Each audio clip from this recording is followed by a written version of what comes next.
¿Qué pasó? Confundido, no sé a veces qué soy.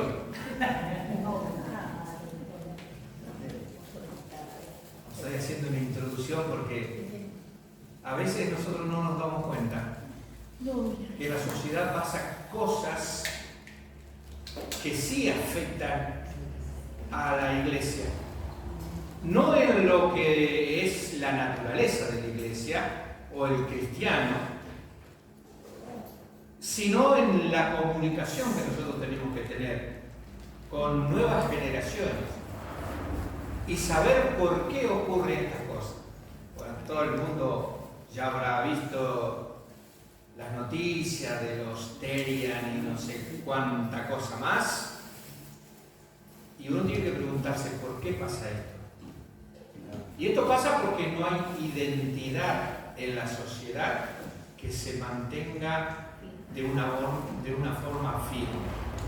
Por empezar, hace ya bastante tiempo, cuando comenzó, digamos, toda la euforia de las redes, empezaron a salir, digamos, los perfiles de las personas que utilizaban de una forma particular. Te decían, ponga un emoji, un emoticón, ¿no? Y uno ponía, por no poner su cara, ¿no? Ponía algunas cositas ahí, o un paisaje, o lo que sea. Pero después se empezó a poner el rostro de uno.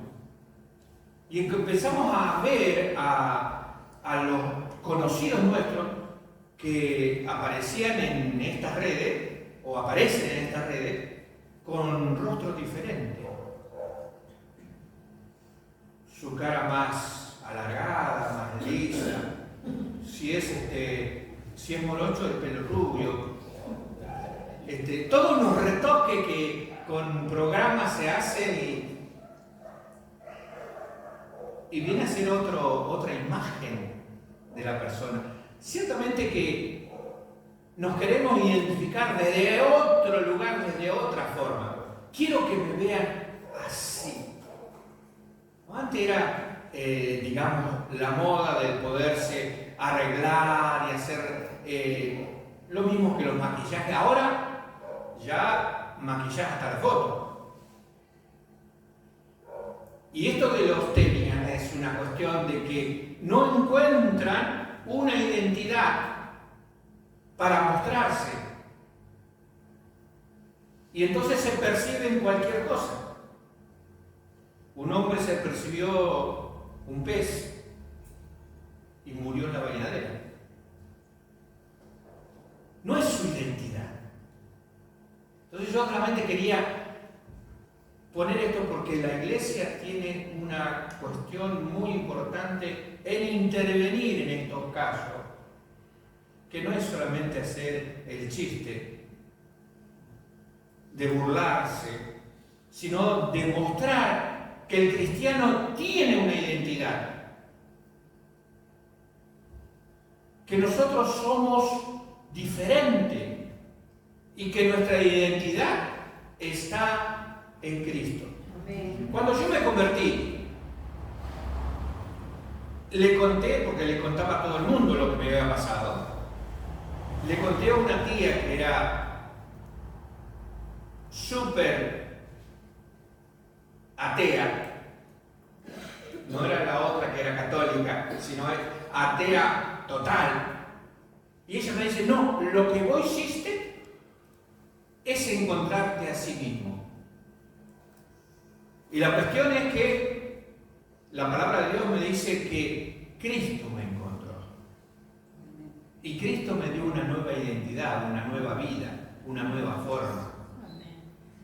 Y esa identidad que Dios nos dio, nosotros tenemos que transmitirla. Hay un lugar donde no necesitas ser un lobo ni un perro. Sos un hijo de Dios. Una persona especial. Y eso es lo que le falta a la sociedad. Yo quería hacer esta mención porque no voy a predicar de eso. O sea, yo he visto ya en las redes cantidad de predicaciones que hablan de esto, que viene de acá, que viene de allá. Viene por la falta de identidad. Por la falta de identidad. Fíjense, de hace ya muchísimo tiempo que surge esto porque la gente no quiere identificarse como es. Porque trae consigo un montón de dificultades y problemas. Y creen que no merecen lo que tienen. Y en realidad Dios sabe que hemos nacido en pecado o en debilidad o con falencias, pero Él transforma nuestra vida para hacerla nueva. Y en eso tenemos que pensar de que Dios nos da no solamente una nueva identidad, sino una nueva vida. Y esa vida, y ahora sí vamos a comenzar a hablar sobre lo que tengo hoy preparado para la iglesia, para usted. Esa nueva vida nos trae algo maravilloso, que es la prosperidad. Ahora, yo no soy de los que predican esa prosperidad económica para hacer que los hermanos se sensibilicen y yo pueda comprar un coche último modelo, ¿no? Lo digo porque la teología de la prosperidad se basa justamente en hacer solo énfasis en la prosperidad económica. Y en la mente de Dios, y según la prosperidad de Dios, no es solamente económica. La prosperidad que Dios tiene es una prosperidad más amplia, que habla primeramente desde el lado espiritual, comenzando con lo espiritual, teniendo la base de lo espiritual, siguiendo con lo emocional, con lo racional, con lo social y después con lo material. Y ese es el orden. No es que Dios te va a dejar abandonado en lo material. Lo que pasa es que nosotros nos alejamos de esa base espiritual cuando nuestros énfasis están puestos en otro lugar. Si nuestro énfasis está puesto en lo material, estamos muy lejos de la base de la prosperidad de Dios. Y vamos a luchar toda la vida buscando lo material sin lograrlo, porque lo material que trae bendición viene desde una base espiritual, en lo racional, en lo social, en lo emocional. Son otros pasos que tienen que venir después de sanear nuestra vida para que nuestra vida espiritual sea sana y prosperada. La verdad es que en este tiempo muchos cristianos viven equivocados, errados, alejados de Dios, alejados de su voluntad, con la carencia de la paz interior, de la paz espiritual, cometiendo errores, concluyendo con esos errores a la desobediencia. ¿Por qué? Porque Dios está diciendo que primeramente busquemos el reino de Dios y su justicia, y las demás cosas serán añadidas. Así que tome como principio buscar las cosas de Dios. Y Dios dice, no lo digo yo, lo dice la palabra de Dios, lo dice Dios para nuestra vida. Todo lo demás le será añadido. ¿Qué quiere decir? Que la prosperidad de Dios viene desde la base espiritual. Entonces, Juan, que hablaba en una oportunidad, también hablé de esto, de Gallo, y Juan, en el tercer libro de Juan, en la carta tercera, le dice en el versículo 2, tiene un solo capítulo esa carta, En el versículo 2 dice, amado, yo deseo que tú seas prosperado en todas las cosas y que tengas salud, así como prospera tu alma. Fíjense que lo que está diciendo, bueno, tu alma ya ha sido prosperada, tu vida espiritual está firme, me encanta cómo estás. Estás con un problema de salud, yo quiero que seas prosperado ahí. Pero también que seas prosperado en todas las cosas. En todas las cosas. Yo a veces veo a muchos de los hermanos luchar y luchar y luchar. Y el problema no está en esa lucha que decían no puedo lograr, no puedo hacer, no puedo. El problema está en que no te ocupas en lo que Dios te está pidiendo. Esa es la vida espiritual. Y cuando la vida espiritual decae toda tu vida a tu alrededor. Decaen tus emociones, tu razonamiento es diferente, por lo cual tenés un montón de problemas sociales con los que viven a tu alrededor, con tu familia, con los amigos, con el vecino, con el que te vende, el que te compra. Tenés problemas sociales. Y por supuesto, en todo ese caos, la economía tampoco va bien. ¿Cuál es el problema? La base está en problema. Y la base espiritual es lo más importante para la vida de cada uno de nosotros. Deuteronomio, capítulo 29. Deuteronomio 29, versículo 9. Nos da una clave. Dice, guardad pues la palabra de este pacto y las tendréis por obra para que prosperéis en todo lo que hiciereis. Guardar la palabra. No quiero que me levante la mano, pero les pregunto, ¿cuántos leyeron hoy la Biblia? No hagan un gesto. Pregúnteselo.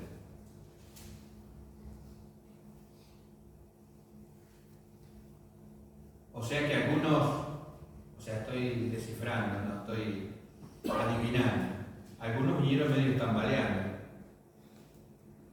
medio sacándose lo que producen los ojos cuando uno duerme y llegaron. Falta de base cuando nosotros no tenemos la palabra de Dios y Él nos habla de que Cristo estableció para nosotros un nuevo pacto y no se olviden de ese pacto que Dios hizo. Y el pacto de Dios es un pacto de gracia y gracia significa regalo de Dios. Y cuando nosotros no tenemos cuidado de todo lo que Dios nos quiere entregar y no nos prestamos atención, claro, empezamos a buscar otro tipo de cosas. De pronto nos falta esa identificación. Y cuando no tenemos identificación con Dios y con su palabra, nos falta esa parte de identidad. Espero que ninguno empiece a torear. La verdad es que la palabra de Dios dice, cuando nosotros guardamos la palabra de Dios, entonces ahí Él va a hacer que nuestra vida prospere. Vamos a prosperar en todo lo que hacemos. Miren qué maravilloso es esto para nuestra vida. Después en el capítulo 30 de Deuteronomio, vamos a leer 3 versículos allí. Primeramente el 5, después el 9 y el 10. Aquí dice la palabra de Dios, y te haré volver, y te hará volver Jehová tu Dios a la tierra que heredaron tus padres, y será tuya, y te hará bien, y te multiplicará más que sus padres, y te hará Jehová tu Dios abundar en todas las obras de tus manos, en el fruto de tu vientre, en el fruto de tus bestias, y en el fruto de la tierra, para bien, porque Jehová volverá a gozarse sobre ti para bien, de la manera que se gozó sobre tus padres. El versículo 10 dice: cuando obedecieres la voz de Jehová, tu Dios, para guardar sus mandamientos y sus estatutos escritos en este libro de la ley, cuando te conviertas a Jehová tu Dios con todo tu corazón y con toda tu alma.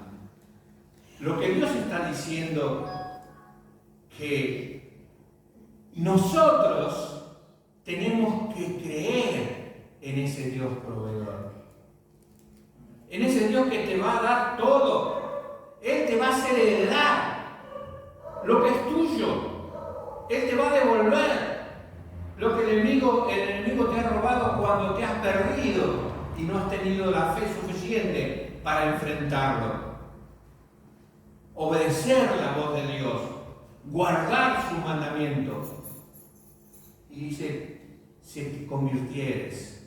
Y la conversión no tiene que ver solamente con el hecho de la conversión de la salvación, sino conversión quiere decir volverse, de no hacer lo que estabas haciendo. A veces nosotros tomamos decisiones y tomamos caminos que a nosotros se nos ocurrió. Y yo dije: bueno, pare, vuélvase. Convertirse es decir, dejar lo que estás haciendo, comenzar de vuelta. Hay un juego que cuando la persona se equivoca, tiene que volver al final y comenzar nuevamente. Y esto es parecido cuando Dios dice que nos volvamos a Él, nos convirtamos a Él, que volvamos otra vez a comenzar. No podemos retomar algo que comenzamos mal. Si uno dobla en un camino que es el incorrecto, no puede atravesar un campo para volver al camino real. Tiene que volver sobre su paso. Y a veces nos cuesta, porque cuando nos equivocamos, nos cuesta volver porque tenemos que reconocer el error. Y reconocer el error a veces es aprender a pedir perdón. Yo en la vida, dentro de la vida cristiana y dentro del pastorado, he cometido muchísimos errores. Y sigo cometiendo. Pero hay una de las cosas que yo le enseñaba al liderazgo allí en Curuzucuatiá, y le decía: no es el problema que caigas, sino cuánto tiempo tardas en levantarte. No es el problema que te equivoques, sino cuánto tiempo tardas en arrepentirte y pedir perdón, arreglar el asunto.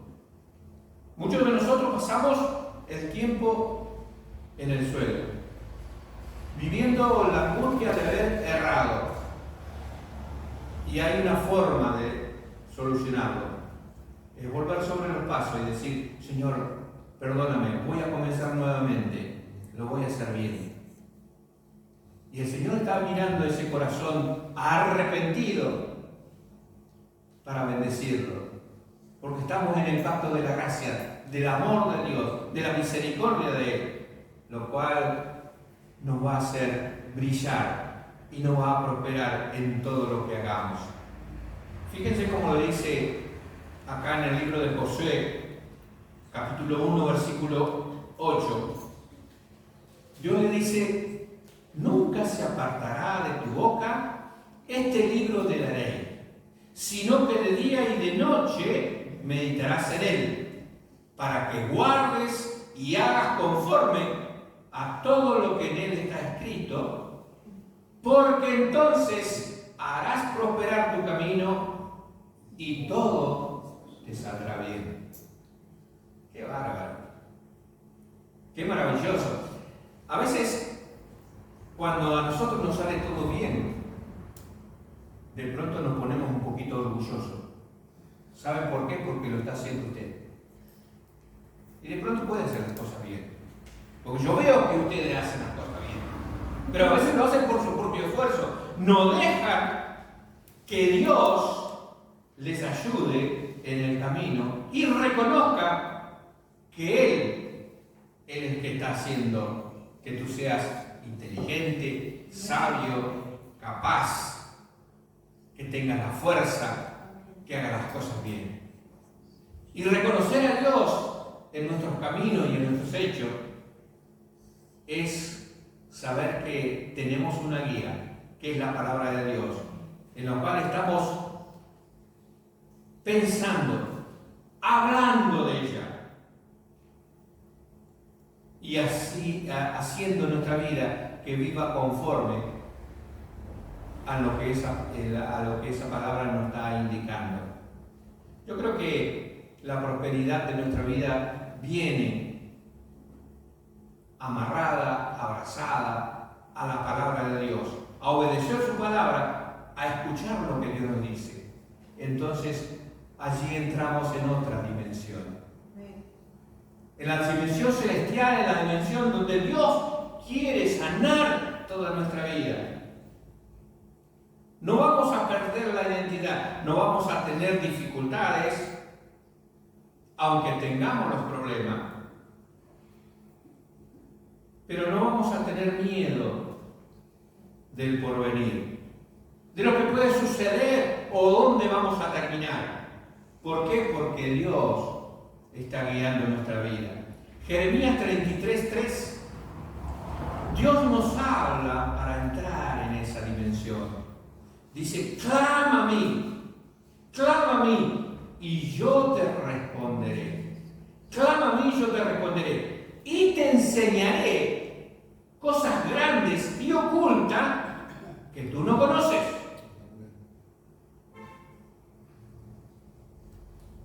¿No era vos inteligente? ¿No era vos el que hacía todas las cosas bien? Ahora Dios te dice, empezá a hablar conmigo, empezá a tener la intimidad conmigo, haz un clamor pidiendo que te ayude. Y yo te voy a responder, y te voy a responder y te voy a enseñar cosas que no te has dado cuenta todavía. Vas a aprender lo que está oculto, lo que los demás no se dan cuenta. Te enseñaré cosas grandes, no cosas pequeñas. No lo que vos puedes hacer, sino mucho más. Cosas grandes y ocultas que tú no conoces. Dios nos incentiva, nos empuja, nos alienta a que nosotros provoquemos a que las cosas sucedan. Nosotros somos parte de todo.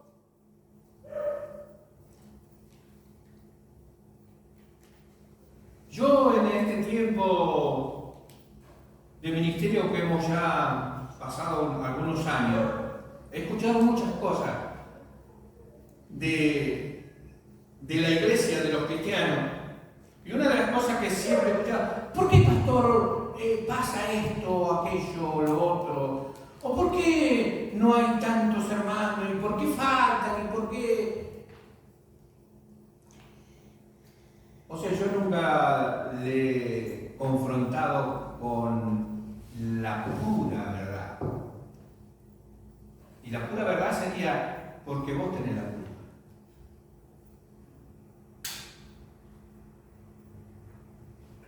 No es el pastor, no es la iglesia, no es el hermano. Eres tú. Eres tú la parte que se necesita para el trabajo, para la función,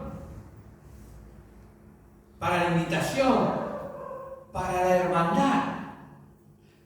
Tú tienes el poder de cambiar las cosas, de hacer que las cosas sucedan.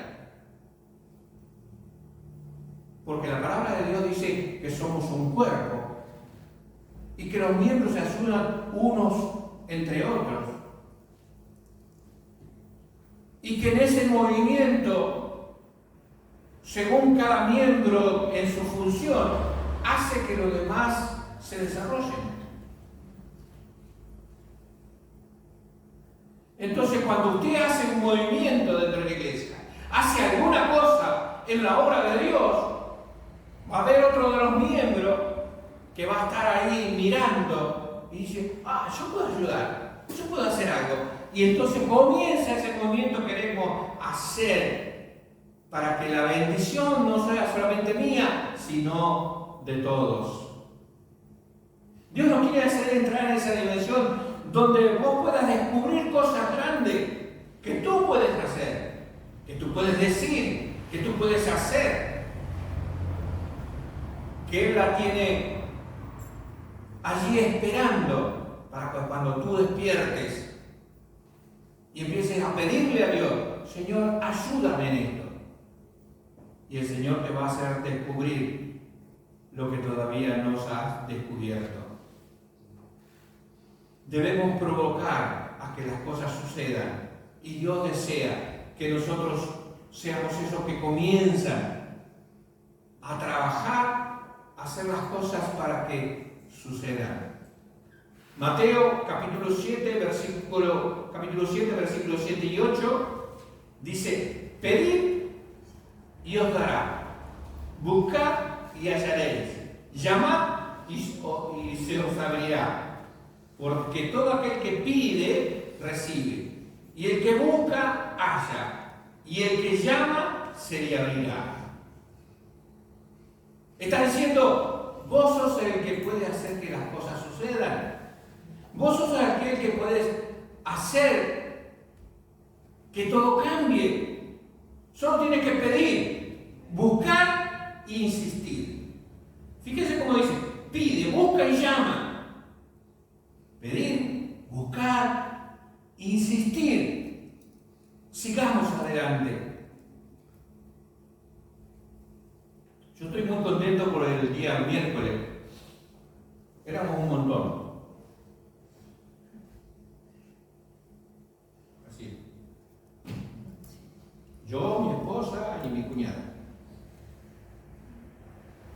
Más Dios, el Señor Jesucristo y el Espíritu Santo.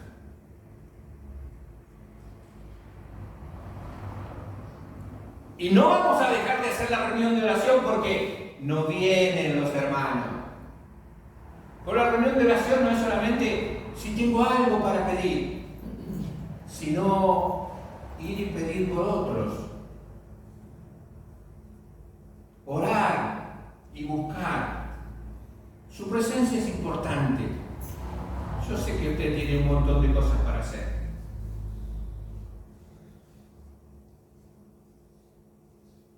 Sabe que Dios tenía todo el universo para cuidar. Dios creó los cielos y la tierra. Pero dijo, voy a hacer al hombre. Él se ocupó de usted, porque lo tenía en su mente. Y así como esperamos el miércoles que vinieran los hermanos, el Señor Jesús también estaba esperándolo. ¿Y sabe por qué no sucedió? Porque usted no insistió en buscar la oportunidad y esforzarse para dar un tiempo. Y se lo digo así, como un reto, pero no un reto de palabra, sino para que sea algo que les mueve el corazón, y cuando llegue la hora o un tiempo antes de venir a esa reunión, fíjese lo que usted se va a ocupar, es más importante que interceder por algunos hermanos y por las necesidades. Y esfuércese a ver si podemos estar ese tiempo para orar y dejar las cosas materiales y las cuestiones nuestras para otro momento. Yo podría decir que usted tiene casi 7 días en la semana que puede hacer lo que ese día hizo. Pero bueno, cada uno toma una decisión, porque usted es el que provoca que las cosas sucedan o que no sucedan. Entonces nosotros necesitamos, deseamos y queremos que Dios prospere nuestro camino, pero tenemos que obedecer su palabra, Busca primero el reino de Dios y su justicia, y las demás cosas serán añadidas. Jesús en un momento, capítulo de Juan, capítulo 10, versículo 9, dice: yo soy la puerta, el que por mí entrare será salvo, y entrará y saldrá y hallará pasto. Poniendo el ejemplo de la oveja, recibe todo lo que necesita. Recibe todo lo que le hace falta, porque ha entrado por la puerta. Jesús le mostraba a los discípulos una puerta abierta, que es la puerta de la comunión con Él, con el Señor Jesús. Yo soy la puerta. El que por mí entrare será salvo, y entrará y saldrá y hallará pasto. Esa es la dimensión donde Él quiere encontrarte. La comunión con Él. Entrar en la dimensión de estar en libertad, hablando con el Padre, por las necesidades, por las preocupaciones, por todo lo que puede pasar en nuestra vida. Pero ¿qué pasó con los discípulos? Los discípulos entraron en otra dimensión. Entraron en la dimensión de la esclavitud, a la dimensión del miedo. ¿Qué hizo que los discípulos pasaran de la visión que les daba Jesús, diciendo: vengan, estén conmigo, entren conmigo, tengan comunión conmigo, que van a encontrar lo que necesitan? Pero ellos entraron en otra dimensión. Dice Juan capítulo 20, versículo 19, que llegando la noche de aquel día donde Jesús había muerto,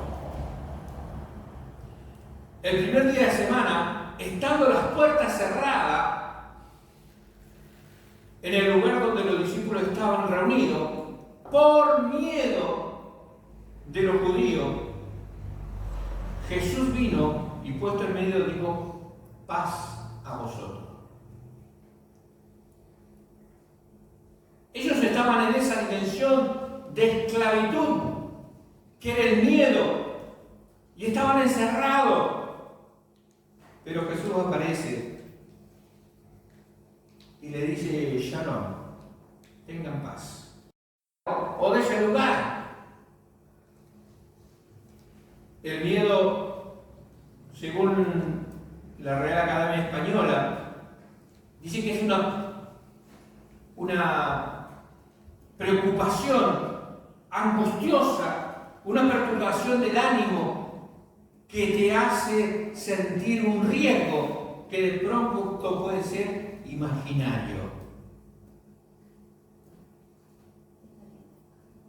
A veces esta área de nuestra vida está perturbada, estamos ansiosos, con el ánimo por el piso, sentimos riesgo de algo imaginario o de pronto de algunas cuestiones reales.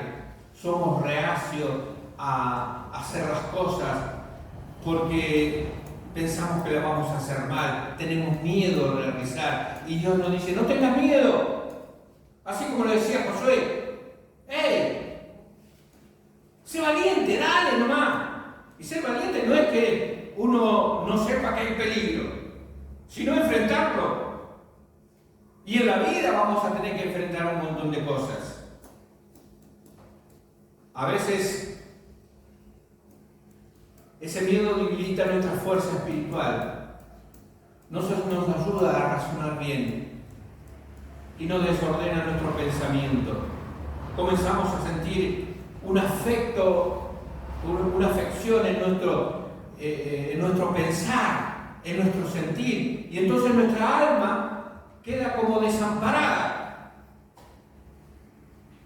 Pero así nos dice la palabra de Dios: Jesús se puso en medio y le dijo: paz. Y eso es lo que nos dejó a nosotros como legado, y dice: mi paz os dejo, mi paz os doy. Y no la doy como este mundo. ¿Por qué? Porque Él tiene una paz más profunda, que llega a todo nuestro ser. Debemos sentir que nuestra incredulidad a veces tiene que ver con no creer lo que la palabra de Dios nos dice. A veces yo no soy un incrédulo. Yo puedo decir, o sos incrédulo o no conoces la palabra de Dios.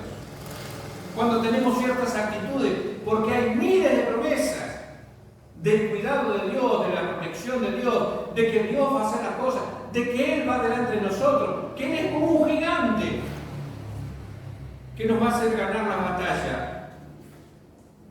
Ese mecanismo de defensa tan particular que tenemos, de decir, no lo voy a hacer porque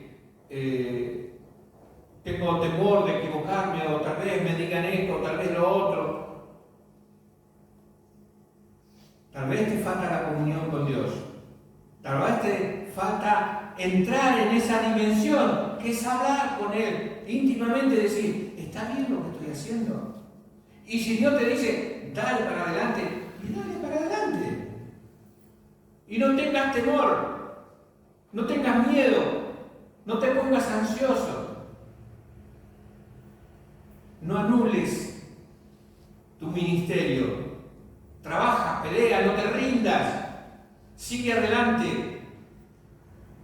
Josué aprendió y dijo, mira, todo lo que yo siento por Dios se lo transmití a mi familia. Y le dijo a todo el pueblo, escúcheme, yo y mi casa serviremos a Jehová. Y en ese serviremos a Jehová, seguiré peleando, seguiré luchando, seguiré adelante. ¿Por qué? Porque aprendió la lección de no tener temor, de no tener miedo.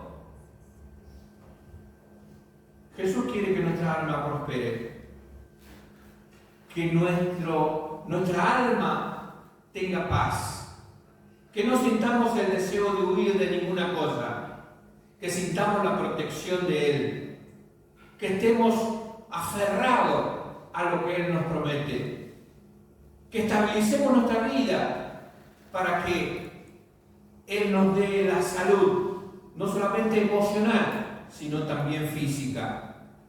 Por eso así lo decía Juan, y así se lo quiero yo transmitir a cada uno de ustedes. El deseo de mi vida para su vida es, como decía Juan, que prospere tu vida en todo, que tengas salud, así como prospera tu alma. Y yo le digo, deseo, hermano, que tu alma prospere, para que lo demás venga así como añadidura. Y el deseo nuestro es que prosperes en todo. Y el Señor lo va a hacer, porque no es deudor de nadie. Que Dios les bendiga, que Dios les ayude y que sientan que Dios le va a hacer levantar su cabeza. Porque, como dice Él, no somos cola, somos cabeza. Amén.